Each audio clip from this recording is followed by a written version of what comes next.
Eso es lo que llama un buen programa, los éxitos más grandes de Minnie. Hubieran estado mejor si yo hubiese sido su novio. Vamos, chicos. Todos hemos tenido buenos papeles en muchas historias de Minnie.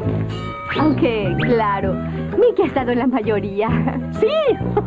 ¿Y saben algo?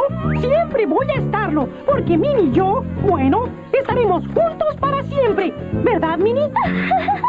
¡Eres tan romántico! Ella es muy linda, es un gran tesoro, a Minnie no lo olvidará.